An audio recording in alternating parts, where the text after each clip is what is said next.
Out, the manager spat, knuckles white around his phone. But here's the thing, he didn't see a vagrant, just a disruption to his precious five-star sheen. Security lumbered forward. Another injustice served. A flicker of linen, almost invisible against the marble. And Isabella saw something different. Not the dust, but the threads. Not the poverty, but the story etched on that tired face. She knew somehow this wasn't about to be just another expulsion. This was about dignity. This was about to be about a billion-dollar deal going south, fast. And they had no idea. It was her quiet act of rebellion that would set the whole damn thing alight. That's the secret, see? Her kindness? It's a weapon. She saw a man who was thirsty. This is the incredible true story of how a simple cup of tea offered in a forgotten language exposed a billion-dollar secret and unraveled an empire of prejudice, changing 3 lives forever. The revolving doors of the Grand Excelsior Hotel on Park Lane spun with a hushed, expensive whisper, depositing financiers in tailored suits and erises draped in cashmere onto the polished marble floors.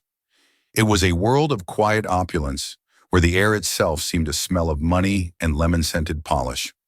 On this particular Tuesday afternoon, the meticulously curated tranquility was about to be disturbed. A man shuffled through the doors, looking profoundly out of place. He wasn't dressed in a bespoke suit, but in a simple dust-caked linen tunic over loose-fitting trousers. His sandals were worn, and his face etched with the deep lines of fatigue, and sun was framed by a graying beard.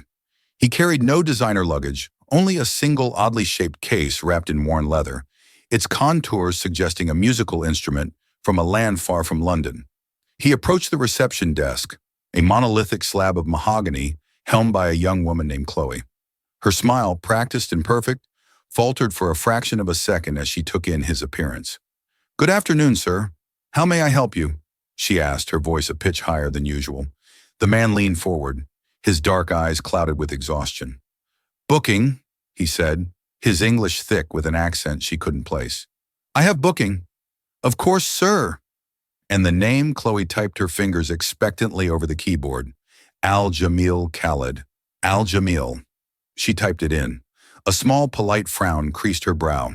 She tried again, varying the spelling. "I'm sorry, sir. I don't seem to have anything under that name. Perhaps it was booked under a different name. A company name, perhaps." The man shook his head, a flicker of frustration crossing his face. "No, my name Alge, the Royal Suite." Chloe's professional composure almost cracked. The Royal Suite, their most exclusive accommodation, a sprawling penthouse that cost more per night than her annual salary. It was currently reserved for a major investor from the Gulf, a booking handled with the utmost discretion and flagged with alerts for VIP treatment. This man could not possibly be that guest. "I'm very sorry, sir," she said, her tone shifting from polite to firm. "There must be a mistake. There is no booking under that name." From a glass-walled office behind the reception, the hotel manager, Julian Harrison, had been observing the exchange. Harrison was a man who prided himself on maintaining the hotel's pristine image. He was impeccably dressed with a sharp suit, a sharper haircut, and a smile that never quite reached his cold, calculating eyes. He saw the disheveled man, the receptionist's discomfort, and the curious glances from other guests. This was a stain on his perfect canvas. He emerged from his office, gliding across the marble like a shark. "Is there a problem here, Chloe?" he asked, his voice smooth, but with an undercurrent of steel. He didn't look at the guest, addressing only his employee. "This gentleman," Chloe said, the word catching in her throat, "insists he has a booking for the Royal Suite, Mr. Harrison, but there's nothing in the system under his name." Harrison finally turned his gaze upon Khalid Al-Jil, his eyes sweeping over the man from his worn sandals to his tired face in a single dismissive motion. He saw a threat to the hotel's exclusivity. "Sir," Harrison began, his voice dripping with condescension, "I believe you have the wrong establishment. Perhaps you're looking for a hostel. There are several more affordable options eastward." Khalid's eyes narrowed. He understood the tone, if not every word. "No, this hotel, my booking. Check again." His frustration was making his limited English even more broken. He gestured towards his instrument case. I am Tor. Long travel. Harrison's eyes locked onto the case. It was foreign, unfamiliar, and in his mind, suspicious. And what is that exactly? He asked, a new edge to his voice. Hot policy is quite strict about what can be brought onto the premises. Is oud? Khalid said, touching the case protectively. Music. I'm afraid we'll need to see what's inside, Harrison stated flatly. For security. This was the final indignity. The man's face, already weary, hardened into a mask of quiet fury. He had been patient. He had been tired. Now he was insulted. He began to speak, his voice low and guttural, the words tumbling out, not in English, but in his native Arabic. It was a torrent of frustration, a complaint about his long journey, the disrespect, the exhaustion, the simple request for the room he had paid a fortune for. To Chloe and Harrison, it was just angry, foreign noise. Right, that's it. Harrison snapped, his faux patience gone. He's becoming aggressive. Chloe, call security. Have him escorted out immediately. Chloe reached for the phone, her hand trembling slightly. Other guests were now openly staring at the commotion, their whispers like the rustling of dry leaves. The reputation of the Grand Excelsior was being tarnished with every passing second. The tired old man was no longer just a nuisance. He was a spectacle. Tucked away in a service corridor just off the main lobby, Isabella Rossi was polishing silverware, each fork and spoon a small repetitive motion that allowed her mind to wander. From her vantage point, through a sliver of open doorway, she had a partial view of the grand reception area. She had noticed the man the moment he walked in. While the staff saw dust and poverty, she saw the fine hand-woven linen of his tunic, the kind of material that cost a fortune in niche markets, but looked unassuming to the untrained eye. She saw the exhaustion of a traveler who had crossed continents, a look she recognized from her own father's face years ago. Isabella was not just a waitress. It was a role she played out of necessity, a costume she wore to pay for her mother's mounting medical bills. In another life, a life before a tragic accident had shattered her family's finances. She was a scholar. She held a master's degree in art history and Middle Eastern studies from Cambridge, a degree that now sat uselessly in a folder under her bed. Her father, Dr. Alistista Rossi, had been a celebrated cultural attaché stationed in Damascus for over a decade before the war. It was there Isabella had spent her childhood, in a world scented with jasmine and cardamom, her days filled with the melodies of the Arabic language and the intricate beauty of Islamic art. She didn't just speak Arabic. She understood its nuances, its poetry, the deep-seated cultural codes of honor and hospitality it carried. The outcase the man was clutching. She knew its sound, the soulful, resonant hum that her father used to say was the very voice of the desert. She watched the scene at the reception unfold with a growing sense of dread. She saw Chloe's panic and Mr. Harrison's sneering superiority, and then she heard it. The man pushed to his limit, switched to Arabic. Isabella froze, the polishing cloth still in her hand. It wasn't just any Arabic. It was a formal, slightly classical dialect with the distinct inflections of the Gulf. He wasn't being aggressive. He was lamenting. She could hear the words clearly carried across the marble by the lobby's acoustics. After a journey of 20 hours, this is the welcome. This is the famed English hospitality I ask only for what is mine, for the room I have secured. I am treated like a beggar, a thief. My name is on the reservation, my company's name. Is it so difficult to show a tired man a shred of dignity? Dignity. That was the word that struck Isabella like a bell. This wasn't a transaction for him. It was a matter of respect. Mr. Harrison, hearing only a foreign tirade, was now signaling for security. Two large men in black suits began moving towards the lobby from their post by the entrance. Isabella's heart hammered against her ribs. Every instinct screamed at her to stay hidden. She was a nobody here, a waitress on a zero contract. Interfering was professional suicide. Mr. Harrison was a vindictive man who had fired staff for far less. She needed this job. Her mother's care depended on it. Getting involved was reckless, stupid, and utterly pointless. He was going to be thrown out anyway. But then she saw the man's face again. She saw the profound weariness in his eyes, the deep-seated insult etched into his features. And in that moment, he wasn't a stranger. He was a reflection of her father, of the warm, honorable people who had hosted her family in Damascus, who believed that a guest was a gift from God, whose homes were always open, and whose first offering was always a glass of sweet tea. The image of two burly security guards putting their hands on this dignified old man was too much to bear. It felt like a betrayal of her entire past, a violation of the most sacred rules of hospitality she had been taught. Her mind raced. What could she do? Arguing with Harrison was pointless. Explaining to the guards would be impossible. She had to do something that would cut through the noise, something that would speak directly to the man to show him that someone in this cold marble palace understood. An idea simple and yet terrifyingly bold sparked in her mind. It was a gamble, a massive career-ending gamble. But as the security guards took another step forward, she knew she had to take it. Wiping her hands on her apron, Isabella pushed open the service door and stepped out of the shadows. Isabella moved with a purpose that turned heads. She ignored the confused look from Chloe, the furious glare from Mr. Harrison, and the curious stars of the guests. She walked not towards the reception desk but past it, heading directly for the small, elegant beverage station in the lobby lounge, which was technically her designated work area. Her hands moved with practiced efficiency, but her mind was a whirlwind of panic and resolve. She took a delicate porcelain cup and saucer. She selected a sachet of premium Moroccan mint tea, the most fragrant and soothing blend the hotel offered. She filled the kettle with filtered water, and as it heated, arranged a small dish with sugar cubes and a sliver of lemon, just as she had seen her father's host do 1,000 times. Mr. Harrison strode towards her, his face a mask of thunder. "What in God's name do you think you're doing, Rossi?" He hissed, his voice low and venomous, so as not to cause a bigger scene. "I gave you an order to stay in the back.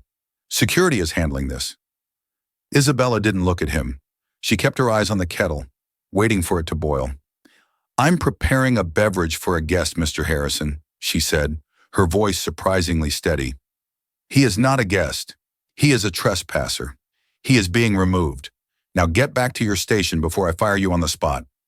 The kettle clicked off. Isabella calmly poured the steaming water over the tea leaves, letting the fragrant aroma of mint fill the air. She let it steep for a moment, her actions deliberate and calm, a stark contrast to the tension crackling around them. She knew this was her last act as an employee of the Grand Excelsior. So be it. With the tea perfectly brewed, she placed it all on a small silver tray.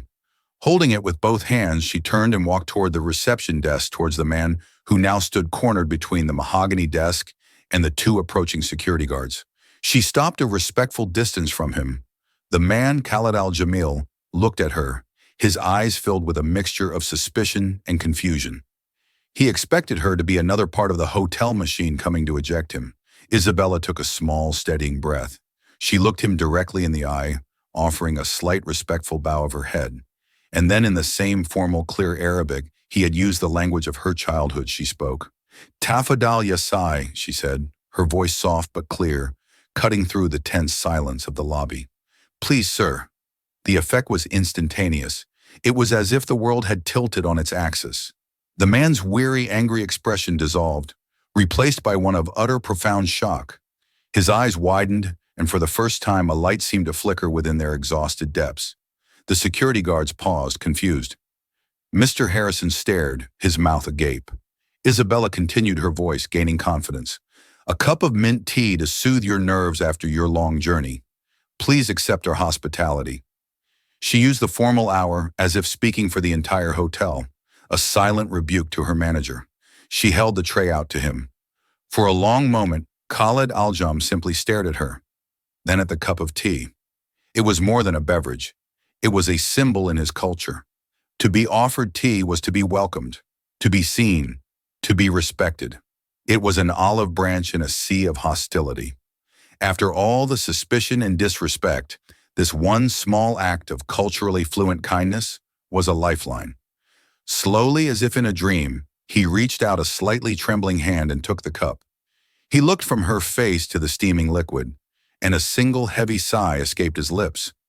The sigh of a man who had been fighting a battle and had just found an unexpected ally. He didn't drink. He just held the warm cup, its heat seeping into his hands.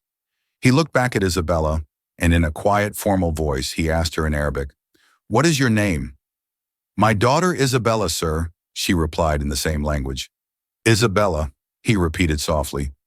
You are the only person in this entire building who seems to understand what hospitality means. Mr. Harrison, utterly bewildered, stepped forward. What is going on? What are you saying to him? He demanded, his authority slipping away with every word of the foreign tongue he couldn't comprehend. Khaled al-Jamil ignored him completely. His focus was entirely on Isabella. He took a small sip of the tea, the warmth seeming to fortify him. His posture straightened. The weary traveler began to recede, and in his place someone else began to emerge, a man of quiet, unshakable authority. Isabella, he said, his voice now calm and measured. Would you be so kind as to translate for these people? It seems my English is not sufficient for them. He had just handed her all the power, and in doing so, he had sealed Julian Harrison's fate. The lobby of the Grand Excelsior seemed to hold its breath. The dynamic had shifted so completely, so suddenly, that everyone was left reeling. The two security guards hovered uncertainly. Chloe stood frozen behind the desk, and Harrison's face was a mottled patchwork of red and white confusion, wearing with fury. The power in the room now flowed through Isabella, the waitress who stood as a bridge between two worlds. Sir, Isabella said, turning to Mr. Harrison, but keeping her tone respectful. Mr. Algil would like me to translate. He says his English is not clear enough at the moment. Harrison scoffed, trying to reclaim control. Translate what? Tell him security is here to escort him off the property. That's all he needs to know. Isabella turned back to Khaled and translated the manager's hostile words accurately without softening the blow. Khaled listened, his expression impassive. He took another sip of tea before replying in calm, flowing Arabic. Isabella, please ask the receptionist to check the reservation again, he said. The booking for the royal suite. It is not under my personal name. It is under a corporate holding name. The letters are KAJKA Holdings. It was booked 3 months ago and paid for in full in advance for 1 month. Isabella turned to Chloe, whose eyes were wide with a mixture of fear and dawning comprehension. Chloe, please check the system for a reservation for the royal suite under the name KAJ Holdings. Hesitantly, Chloe's fingers flew across the keyboard. The entire lobby was silent, save for the soft tapping of the keys. After a few seconds, she stopped. Her face went completely pale. She looked up first at Mr. Harrison, then at Isabella, her eyes like a deer caught in headlights. I've found it, she whispered, her voice barely audible. KJ Holdings, the royal suite, booked for 31 nights prepaid. Total charge $744,000. She swallowed hard. There's a note on the file. Holder is the principal investor and CEO. Afford all courtesies. Highest priority guest. The figure hung in the air, stunning the opulent lobby into a deeper silence. $744,000.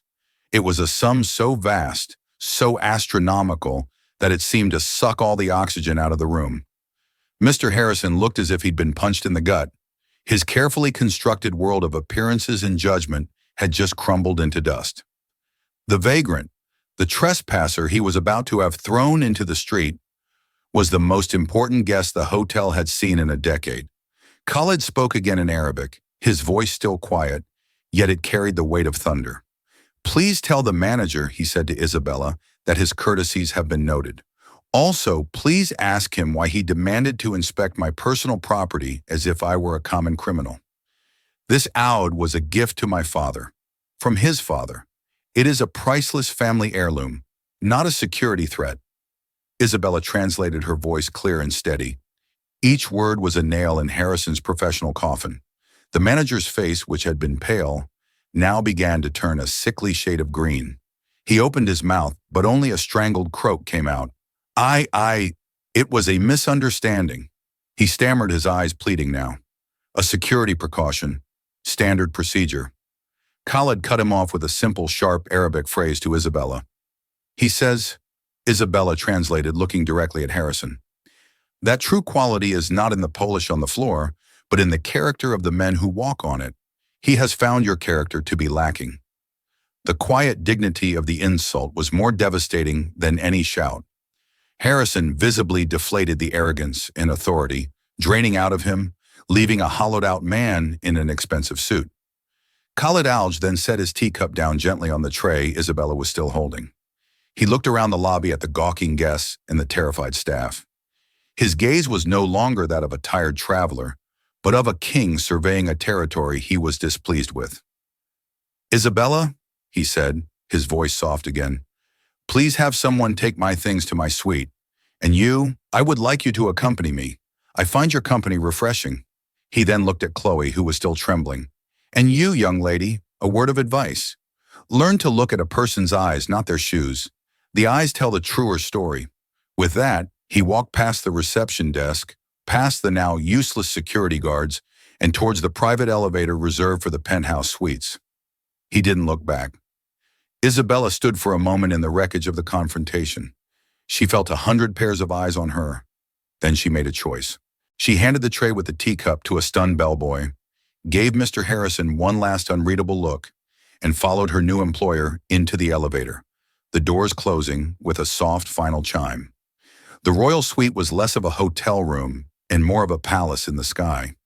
It spanned 2 floors with panoramic windows offering breathtaking views of Hyde Park and the London skyline. The air was still and cool, the silence a stark contrast to the chaos in the lobby below. A team of staff, hastily summoned by a frantic Chloe, had already brought up Khalid's luggage, several large unassuming trunks that had been delivered separately the day before, and his precious Aoud case, which now rested on a velvet chaise lounge. Khalid walked through the opulent rooms, his worn sandals silent on the plush silk carpets. He showed no sign of being impressed by the gilded furniture or the modern art on the walls. He seemed to be looking for something else, a substance beneath the style. Isabella stood awkwardly by the door, her waitress apron suddenly feeling like a ridiculous costume. She felt she was trespassing in 2 worlds at once, his and this suite's. "Please, Isabella, come in. Sit," he said, gesturing to a sofa. He spoke in English now, his accent still present, but his grammar suddenly flawless, his vocabulary extensive. The broken English in the lobby had been a choice, not a limitation. It was a part of his test. He went to the minibar, ignored the champagne, and poured 2 glasses of still water. He handed one to her. "I owe you my gratitude," he said, his dark eyes meeting hers. "You showed me kindness when all I received was suspicion. May I ask, how does a waitress at the Grand Excelsior come to speak such perfect formal Arabic?" Isabella, feeling a strange mix of nervousness and relief, told him everything. She spoke of her father, the cultural attaché, of her childhood in Damascus, the university degree she could no longer use, her mother's illness, and the mountain of debt that had led her to polishing silverware in a city that had forgotten her skills. She spoke not with self-pity, but with a simple factual weariness. Khalid listened intently, his gaze never leaving her face. He nodded slowly, as if her story confirmed something he already suspected. When she finished, he was silent for a long moment. "The world often discards its greatest treasures," he said finally. "A priceless instrument is seen as a threat. A scholar of culture is made to serve drinks. It is a world turned upside down." He walked over to the window, looking down at the city below. "Do you know why I am in London, Isabella?" "For a vacation, I assume, sir." He gave a short, dry laugh. "I have not had a vacation in 20 years. No, I am here to work. KJ Holdings is my company. We are one of the largest private investment firms in the Middle East. We specialize in luxury hospitality, among other things. We build and acquire hotels across the globe." He turned to face her, his expression serious. "I'm in London to make my company's most significant European acquisition to date. I am here to buy a flagship hotel, a landmark, a crown jewel for our portfolio." He paused, letting the weight of his words sink in. Isabella's mind was racing, trying to process the scale of what he was saying. "The Grand Excelsior," he continued, "was at the very top of my list. Its history, its location. On paper, it is perfect. But I do not buy paper, Isabella. I buy character. I buy a soul. So I have a tradition. Before any major acquisition, I visit the property myself unannounced. I arrive looking as I did today to see how I am treated. I test the foundations. Is the hospitality genuine, Or is it merely a shallow performance for the wealthy? Does the staff serve with dignity or with judgment? He gestured around the magnificent suite. Today, the Grand Excelsia gave me my answer. They failed spectacularly. Isabella felt a chill run down her spine. This wasn't just about a mishandled reservation. This was a billion-dollar deal that had just been scuttled by a snobbish manager and a frightened receptionist. That man, Mr. Harrison, Khaled said with a wave of his hand. He did not just insult me. He cost his employer, Lord Ashworth, the sale of this hotel. A sale that would have been worth nearly $1 billion. He looked directly at Isabella, a sharp, intelligent glint in his eye. But a failed test can still yield valuable results. It has shown me exactly what is wrong with the Western luxury model. It is cold. It is arrogant. It lacks a heart. He walked back towards her, his demeanor shifting from that of a guest to a CEO. It also yielded something else. It yielded you, a person with a master's degree in culture, who understands the true meaning of hospitality, who is wasting her talents because the world is blind. He stopped in front of her. I am withdrawing my offer for this hotel, but my mission in London is not over. I will find another. And when I do, I will build it into something better, something that combines the best of Western efficiency with the soul of Eastern hospitality.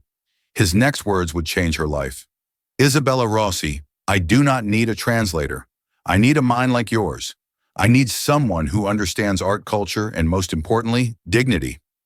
I am offering you a job, not as a waitress, not as a personal assistant. I want to hire you as the new director of cultural experience for KJ Holdings European division. You will work with me directly to shape the soul of our new venture. Your starting salary will be $150,000 per year, plus bonuses. We will, of course, take care of your mother's medical expenses, all of them. Isabella could not speak. The number, the title, the offer, it was all too vast to comprehend. Tears welled in her eyes, tears of shock, of relief, of a decade of frustration washing away in a single moment. It was impossible. It was a dream. But the look in the eyes of the man in front of her was very, very real. You offered me a cup of tea, Isabella, he said softly. I am now offering you a future. Do we have a deal? The story of the confrontation in the lobby descended upon the staff of the Grand Excelsia. Not like a whisper, but like a change in atmospheric pressure. It was a silent, crackling energy that passed from the wide-eyed bellhops to the gossiping kitchen porters, from the shaken housekeeping staff to the pale-faced concierge. The narrative took on a mythical quality, with each retelling the millionaire who looked like a porpoise, the manager's cataclysmic misjudgment, and the sudden ascension of Isabella Rossi, the quiet waitress from the morning shift, who had apparently checkmated the king of their small castle with nothing more than a foreign phrase and a cup of tea. In his glass-walled office, Julian Harrison was living through the longest afternoon of his life. The initial shock had given way to a frantic, sweating panic. He was a man drowning in a sea of expensive mahogany and polished brass. His world was built on a rigid hierarchy of appearances, and his own finely tuned senses had betrayed him, leading him to commit the ultimate sin. In his profession, he had insulted a man with more money than God. His first instinct was damage control. He grabbed the phone and dialed the extension for the royal suite. It rang once before a clipped, unfamiliar voice answered. Mr. Al Giles, Private Security. Who is this? The voice was cold, impersonal, and utterly impenetrable. This is Julian Harrison, the hotel manager, he said, trying to inject an authority into his voice that he no longer felt. I need to speak with Mr. Al Jamil immediately to offer my sincerest apologies. Mr. Al Jamil is not accepting calls, the voice replied flatly. A message has been left for all hotel staff. He is not to be disturbed. Is that understood?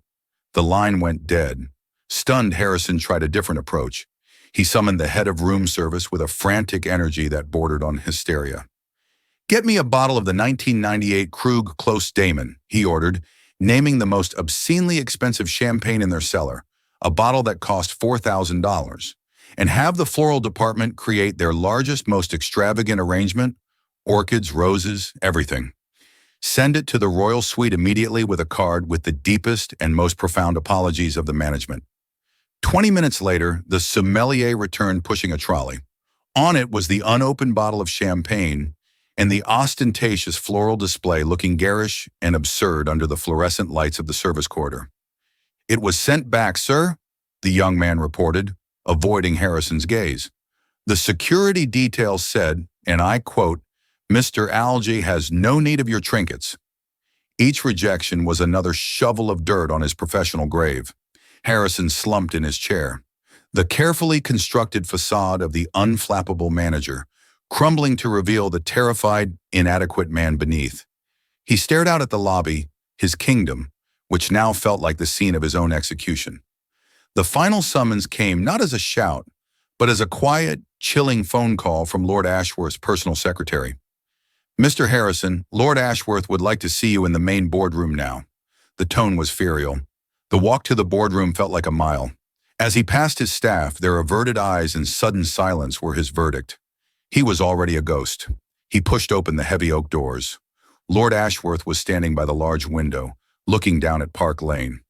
The older man didn't turn around for a full minute, letting the silence stretch until it was suffocating.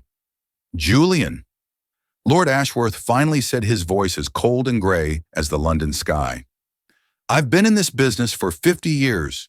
I have seen managers make mistakes. I have seen scandals. I have seen fires, floods, and bomb threats. But in all that time, I have never ever seen one man cause so much catastrophic damage in the space of 15 minutes.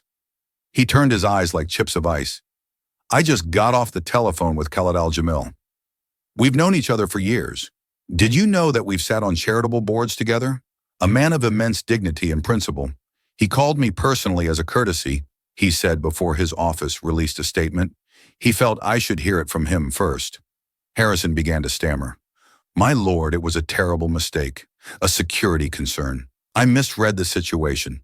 I take full responsibility. Misread the situation." Ashworth roared, his aristocratic composure finally snapping. "You didn't misread it. You never read it at all. You judged a man by his clothes. You, the manager of one of the most prestigious hotels in the world. For 6 months, Julie and our legal and finance teams have been working day and night on a landmark deal. A quiet acquisition of this hotel group's parent company by KJ Holdings. It would have secured our future for the next century. Khaled's visit today was the final step, a formality, his personal sign-off on a deal worth nearly £1 billion. Lord Ashworth stepped closer, his voice dropping to a venomous whisper. "And you offered to call him a hostile. You tried to confiscate a priceless family heirloom. You were going to have him thrown out like a dog. You didn't just insult a guest, Julian. You vaporized a £1 billion deal. You've made this hotel and by extension me a laughingstock." "I can fix it," Harrison pleaded, tears now welling in his eyes. "I will beg his forgiveness." "Forgiveness won't bring back the deal," Ashworth said with brutal finality. "He's already moved on. The deal is dead, and so is your career. Clear out your desk. I want you out of this building within the hour. Security will escort you. You are terminated effective immediately." While Harrison's world was ending, Isabella's was beginning. In the serene, silent opulence of the royal suite, a world away from the chaos below, she sat at a polished rosewood desk. In front of her was a thick cream-colored document with the elegant KAJ Holdings letterhead. It was an employment contract. Her hands, which just that morning had been chapped from hot water and cleaning chemicals, now held a pen worth more than her old weekly salary. She read the title, Director of Cultural Experience European Division, and a dizzying wave of vertigo washed over her. She signed her name, the ink flowing smoothly onto the page. With that simple motion, she signed away a life of debt, of worry, of untapped potential. She was no longer Isabella the waitress. She was Isabella Rossi, the executive. Her first act, the one that mattered more than anything, was deeply personal. Khaled, sensing her need, had discreetly moved to the other side of the vast living room, giving her privacy. She took out her worn mobile phone and dialed the number of the private care facility where her mother, Elena, was staying. She knew the number by heart, a number synonymous with anxiety and monthly financial dread. A familiar business-like voice answered, "Highgate Meadows Care, Brenda speaking." Hello, Brenda. It's Isabella Rossi, Elena Rossi's daughter. Ah, yes, Isabella. Brenda's tone was polite, but held a familiar edge of caution, the tone one uses with a client who is perpetually behind on payments. I was actually going to call you this week about last month's, that's why I'm calling. Isabella interrupted, her voice trembling but clear. I'd like to settle my mother's entire outstanding balance right now, and I would also like to prepay for the next 12 months. There was a stunned silence on the other end of the line. Isabella could hear the faint clicking of a keyboard. The entire balance, Isabella, that's over $40,000. I'm aware, Isabella said, a tear of pure relief tracing a path down her cheek. I can give you a corporate credit card number now. Furthermore, I'd like to upgrade my mother's care plan, effective immediately. I want her in your largest private suite, the one with the garden view.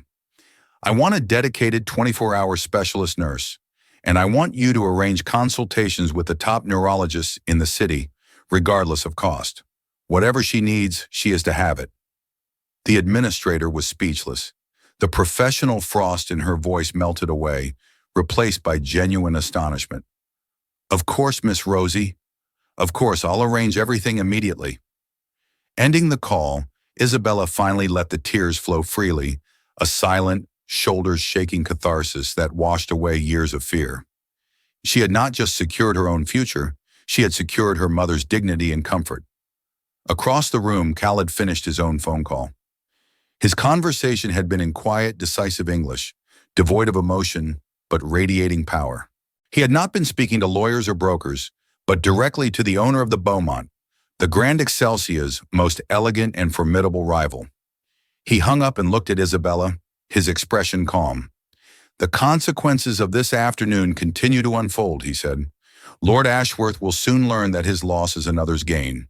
I have just extended an offer to purchase the Beaumont Hotel, a significant premium above its market value. They have accepted. We will complete the transaction by the end of the week. It was a breathtaking move, a swift, surgical, and utterly ruthless act of business that sent a shockwave through the industry. He walked over to the desk and laid a thick, leather-bound portfolio in front of her. On the cover, embossed in gold, was the single word Beaumont. This is your first project, Isabella, he said, his voice now that of a CEO mentoring his new director. Your predecessor, Mr. Harrison, saw a building. I want you to see a home. He saw customers. I want you to see guests. He saw an asset. I want you to find its soul. Go through this. Then tomorrow you and I will walk through the hotel. I want your analysis, not as an employee, but as a scholar. Tell me its history, its character, its ghosts. Tell me how we make it not just the most luxurious hotel in London, but the most human. Isabella placed her hand on the portfolio. Its solid weight was the feeling of a new reality, a new purpose. The consequences of this day had been brutal for some, but for her, they were the beginning of everything.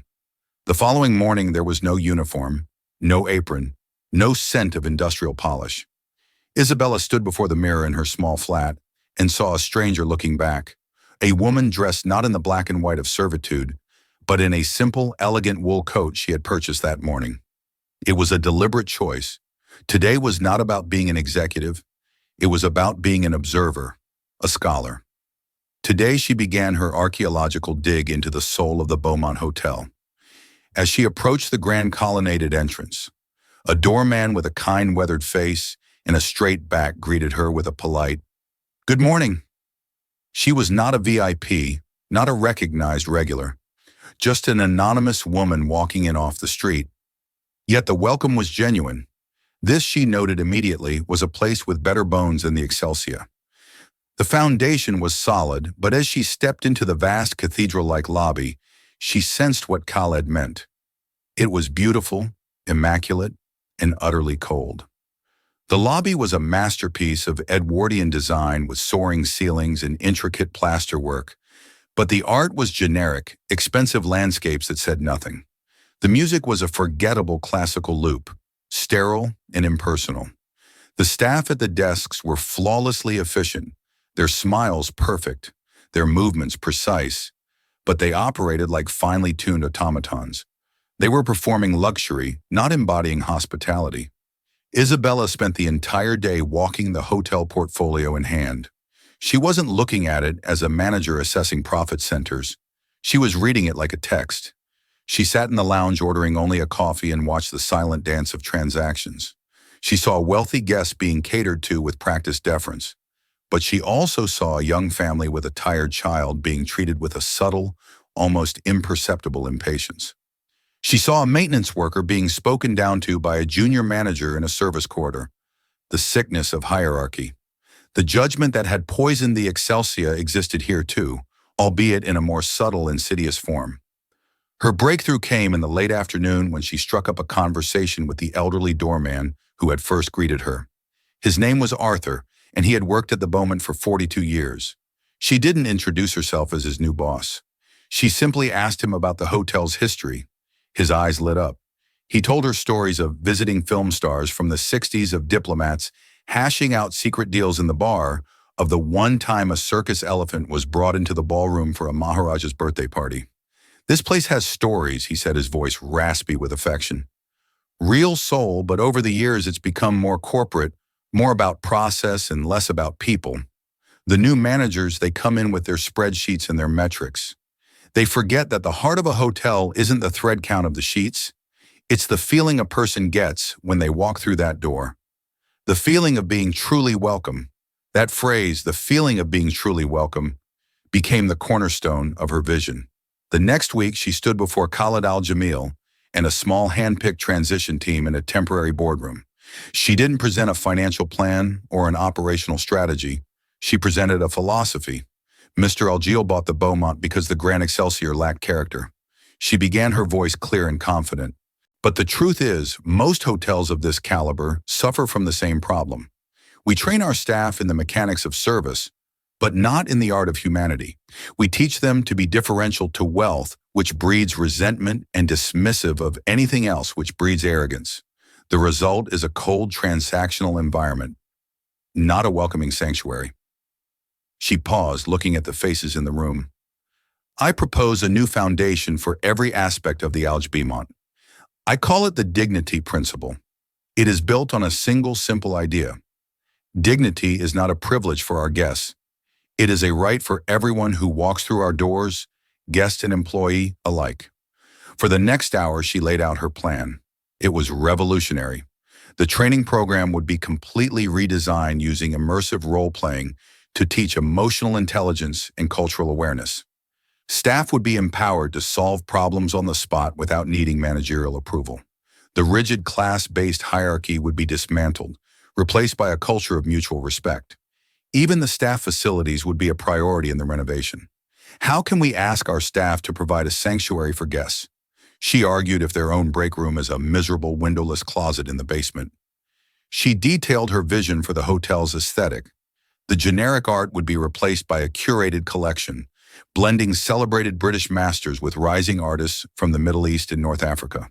The silent, stuffy lounges would feature the soft, soulful notes of an oud player. In the evenings, the library would be filled not with decorative, leather-bound books, but with real works of literature, poetry, and history from across the globe. The hotel's signature scent would be a bespoke blend of English rose and Omani frankincense, a literal fusion of two cultures. When she finished, the room was silent. Khalid, who had listened without interruption, a small, unreadable smile on his face, finally spoke.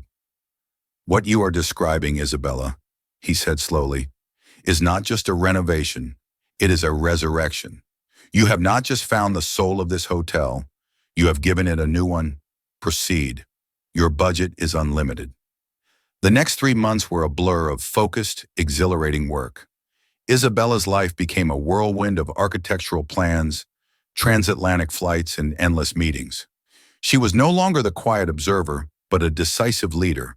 Her intellectual rigor from Cambridge seamlessly merging with Khalid's sharp business instincts. She was involved in everything from choosing the weave of the new carpets to personally interviewing the new senior management hiring, not for their resumes, but for their demonstrable empathy.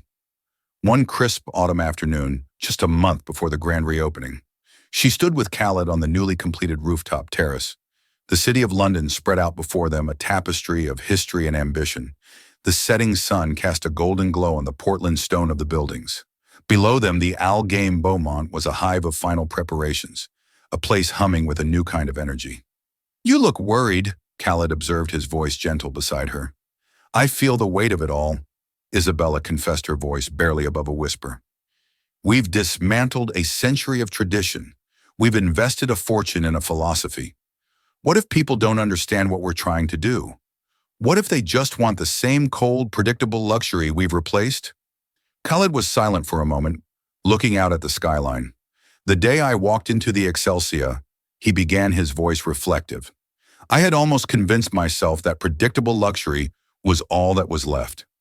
I had come to believe that in this modern world, true soulful hospitality was a relic of the past, something that couldn't be scaled or corporatized. I was testing the hotel, but really I was confirming my own cynicism." He turned to face her, his dark eyes sincere. "And then you approached me. In that moment of profound disrespect, you offered me profound respect. You didn't see my clothes or my accent. You saw a tired man, and you offered him comfort. You didn't follow a script, Isabella. You followed your heart. And in doing so, you gave me a new business model." He gestured around them at the elegant terrace, the glowing lights of the hotel, the city beyond. "This," he said, his voice filled with a quiet passion, "is not my empire. It is the physical manifestation of your single decent act. The dignity principle that now guides thousands of employees and will welcome millions of guests was not born in a boardroom. It was born in a teacup. Never doubt what we have built here. It is not made of marble and glass. It is made of kindness, and that is a foundation that will never crumble." Isabella looked out at the horizon, the last sliver of sun disappearing, leaving a city of glittering lights. The weight on her shoulders hadn't vanished, but it had transformed. It was no longer the weight of fear, but the weight of purpose. She had started this journey with a simple offer of tea to a stranger, an act that had cost her nothing but a moment of courage. And in return, it had given her back the world. Isabella's story is a powerful reminder that our true value is never defined by our job title or our circumstances, but by our character. It shows that the greatest opportunities often come when we choose empathy over judgment, and that one person's courage can rewrite not just their own story, but the stories of everyone around them. Khaled Al-Jamil wasn't looking for luxury. He was searching for a soul, and he found it in the kindness of a waitress who dared to see the man, not the clothes. Their story proves that true hospitality isn't about expensive carpets and chandeliers. It's about offering a person their dignity, a lesson that is truly priceless. If this story of unexpected triumph and the power of kindness resonated with you, please take a moment to hit the like button and share it with someone who might need to hear it. Don't forget to subscribe to our channel for more incredible true stories that inspire and move you. And now I'd love to hear from you. What do you think was the biggest mistake Mr. Harrison made? Let me know your thoughts in the comments below. Thank you for watching.